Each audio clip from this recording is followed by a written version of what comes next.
Hi, everyone. My name is Alyssa Grant. I'm 29. Mom's voice still echoes in my head from that Thanksgiving evening. The clinking of silverware, the smell of roasted turkey, and that single humiliating moment that split the room in two. She stood at the head of the table with her usual dramatics, holding a stack of gold envelopes like a queen handing out blessings. A small reward for everyone who helps around here, she announced with a smile sharp enough to cut. My brother got one first, then my sister, then my brother's wife, even the niece who'd spent the whole week glued to her phone. And then silence. Mom's hand hovered, then withdrew the last envelope. Oh, right, she said casually. You've been so busy with work lately, honey. You barely do anything around here. Laughter. Low, cruel, knowing. My sister leaned back in her chair, smirking. Guess you don't count this year, she teased. The words landed harder than I expected, like a slap made of sugar. I just smiled, took a slow sip of my wine, and said nothing. The moment stretched. Forks clinked. Dad cleared his throat, ready to move on, as if humiliation could be served with cranberry sauce. I looked around that table, every single one of them living on the accounts I funded. The mortgages I refinanced. The tuition I covered. The emergency credit cards I topped up every month. So I kept smiling. I didn't raise my voice. Didn't throw the wine. I just said, "You're right, Mom. I don't count." And that night, after dessert, while they all fell asleep in my guest rooms, full and oblivious, I sat down at my laptop, logged into every shared account, and began my quiet little audit of gratitude. By 2 a.m., the house was still buzzing faintly with post-dinner snores. The TV in the living room hummed on low, replaying a football game no one was watching. I sat there in my robe, coffee gone cold, my fingers steady on the keyboard. Every account name glowed back at me like a confession. Mom's utilities, Dad's emergency, the shared grocery card, my sister's business startup fund that somehow always funded her spa trips. I opened the banking dashboard. 23 automatic transfers. Everyone set up by me. Delete. Delete. Pause. Close. The sound of clicking keys was almost musical, like scissors cutting an invisible cord that had kept me tied to their approval. At 2:47 a.m., the final confirmation email arrived. All linked accounts disabled. I leaned back, silence filling the kitchen in a way that felt earned. Then I sent one last message to our family group chat. Happy Thanksgiving. I finally understand what being thankful for myself means. And I turned the phone face down. When I woke up to sunlight filtering through the blinds, the house was no longer silent. It was chaos. Alyssa, my mother's voice cracked from downstairs. The cards aren't working. I can't even pay for the breakfast order. I walked downstairs slowly, the smell of burnt toast greeting me before her fury did. Dad was on the phone with the bank. My sister was pale, scrolling through her phone like the numbers on the screen might change if she refreshed hard enough. What did you do? Mom demanded. I poured myself a glass of orange juice calm. You said I don't help around here, I said, meeting her eyes. So I stopped. Her face drained of color because she knew, this time, it wasn't rebellion. It was freedom. The silence after that was sharp enough to taste. Mom's lips trembled, torn between outrage and disbelief. Dad set his phone down, the call to the bank on hold, eyes darting toward me like he was seeing me for the first time. You can't just, he started. I can, I interrupted softly, because every single one of those accounts is under my name. I created them to help you, not to be used as your personal slush fund. My sister finally spoke, voice dripping with that fake confidence she used to weaponize. This is insane, Alyssa. What kind of person does this to their family? The kind who learned that family doesn't mean financing everyone else's comfort while being mocked at dinner, I replied. Her husband appeared from the hallway, whispering something about declined payments and blocked cards. Their panic filled the air like static. Mom looked desperate now. But sweetheart, it's just money. I smiled faintly. Then you won't miss it. Dad pushed back from the table. You're acting childish. No, I said quietly. I'm acting equal. It was the first time I'd said that in this house, and the weight of it shifted something in the room. My sister lunged for her phone, muttering about transferring balances, only to gasp, "It's all frozen." She locked everything. I nodded. That's right. Because this family doesn't run on guilt anymore. They didn't know it yet, but that was only part one of my plan. I'd spent years keeping records, receipts, messages, transfers. Proof of every dollar borrowed, every promise made and broken. As they stood there panicking over breakfast bills, I was already one step ahead. The Thanksgiving games were over. And for once, I was keeping score. The next morning, my inbox exploded. 37 unread messages, all variations of panic. Bank says our accounts are frozen. How do you expect us to live? You went too far, Alyssa. By noon, even my boss had texted, "Your family's calling the office. Everything okay?" I laughed, quietly, bitterly.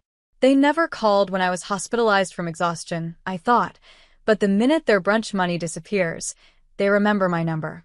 Still, a part of me ached, that old reflex that whispered fix it.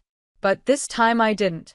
Instead, I opened my files and attached a single PDF to an email addressed to Mom, Dad, and my sister. Subject, for clarity.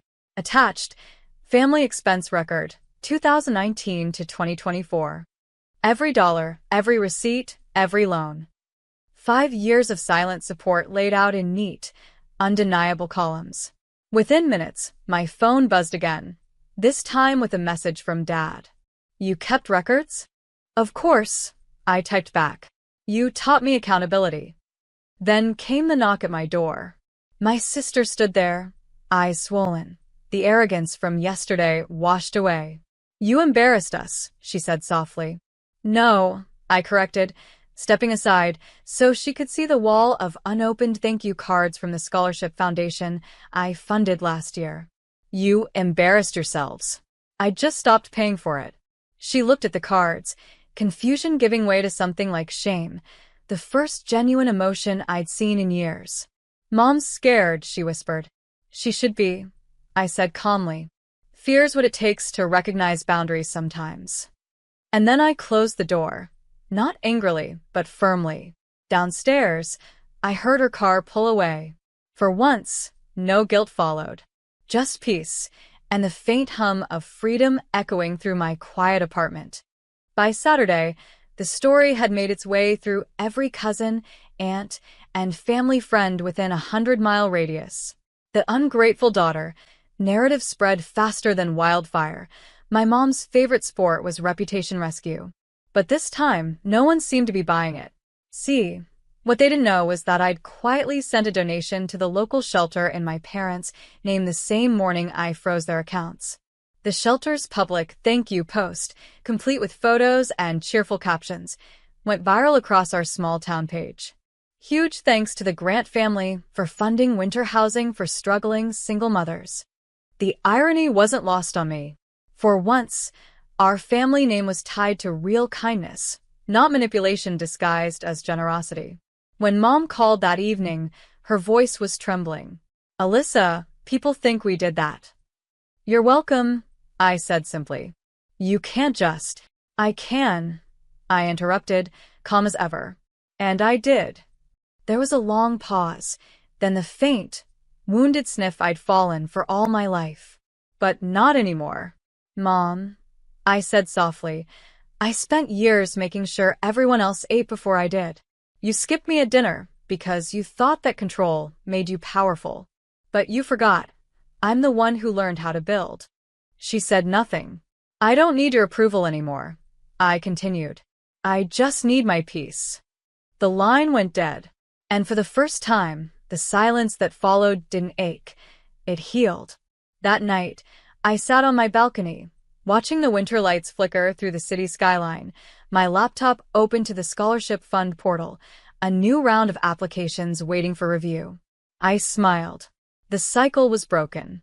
Sunday morning came quietly, no chaos, no calls. Just sunlight sliding across the floorboards and the smell of cinnamon coffee. I opened my email to find a single message from my father. No greeting, no apology, just one line. "You've proven your point. What do you want from us? I stared at it for a long moment, realizing he still didn't understand. This wasn't about leverage. It was about liberation. So I replied, nothing. That's the point. I hit send, shut my laptop, and exhaled. At noon, my phone buzzed again, but this time from someone who did matter. Naomi, my mentor at the foundation, texted, your proposal for the Independence Grant got approved. You'll be the keynote speaker at the Women in Finance Summit next month. My throat tightened. Years of giving, bending, breaking, and now, recognition not tied to obligation. When I stepped outside to clear my head, the cold air hit my skin like truth. Across the street, my sister stood by her car, hesitant. She waved weakly. I almost ignored her, but something in her eyes stopped me. She crossed the road, shivering. They're losing it, Alyssa. Mom keeps calling people. Dad's furious. I just wanted to say I get it now. I raised an eyebrow. Get what? That you are the only adult in this family. I didn't respond. Not out of anger, but out of peace. Some apologies aren't verbal. They're simply visible. She looked down. They want you to come by tomorrow. Talk things out. I smiled faintly. They've had 30 years to listen. I'll pass. As she drove off, I whispered to myself, some bridges don't need rebuilding. Some need to burn bright enough to light your new path. That night, I sat on my balcony with a glass of wine, legs tucked under me, city lights flickering below like old memories fading out. I wasn't celebrating their downfall, just the silence, the absence of guilt, the vanishing weight. Then a call came in from Uncle Daryl, the executor of Grandma Jean's estate. Hey, kiddo. I've got something that belongs to you, he said. I frowned. What do you mean? He chuckled. Your grandmother left a second trust, hidden from the rest of them. She knew how they treated you. Said if they ever pushed you out, this would push you forward. I nearly dropped the glass. It wasn't about the money, it was about the knowing. That someone in that tangled family web had seen me. The trust was worth $1.2 million. Set aside for education, business ventures, or a home anywhere I wanted. I already have a home, I said. Daryl paused. Then maybe it's time you give others what you never got. And that's when it hit me. By morning, I made calls, met with a lawyer, drafted a plan. My new nonprofit, Unwritten Daughters, would launch by spring. Scholarships for women cut off by their families. Emergency housing for girls escaping financial abuse. I wouldn't fight them anymore. I'd eclipse them. Later that week, I bumped into my father at the bank. A coincidence, or fate testing my peace. He avoided my eyes but still said, "You're welcome for everything we gave." I looked at him, calm as ever. You gave me the most important thing, a map of what not to become. And as I walked past him, a strange lightness came over me.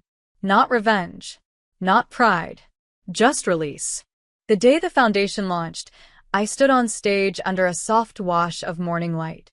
Behind me, the new banner read, Unwritten Daughters, Empowerment Without Permission. Rows of young women filled the auditorium, students, single mothers, survivors of silence. The kind of people I once was. I took the microphone, my voice steady. For years, I began. I mistook endurance for love. I believed that giving endlessly meant belonging. But love isn't earned through sacrifice. It's proven through respect. The audience leaned in. Today, we're rewriting that story. You don't have to prove you deserve a seat at the table. You can build your own. Applause rippled through the hall, bright and alive. And in that sound, I heard something I'd never heard before, acceptance that didn't demand pain first. Afterward, a girl named Mariah approached me, tears streaking her cheeks. My mom kicked me out when I refused to quit school, she whispered. Your story, it made me believe I can still make it. I smiled and placed a hand on her shoulder. You already are. Outside, cameras flashed, reporters shouted questions. I caught a glimpse of my family standing across the street, my parents, small and uncertain, my sister half hidden behind them. For the first time, I didn't flinch. I didn't ache. I didn't hope. I simply waved, not with anger, not with forgiveness, but with finality. Later that night, I sat by the window, watching the city lights shimmer like tiny acts of courage. Ethan poured 2 glasses of wine and joined me. "You did it," he said quietly. "No," I replied. "We did it. Every woman who's ever been told she was too much, too small, too inconvenient. We did this together." He smiled. "Feels like the end of something." I looked out the window and whispered, "No, this is the beginning." And in that soft silence, where guilt used to live, peace finally moved in.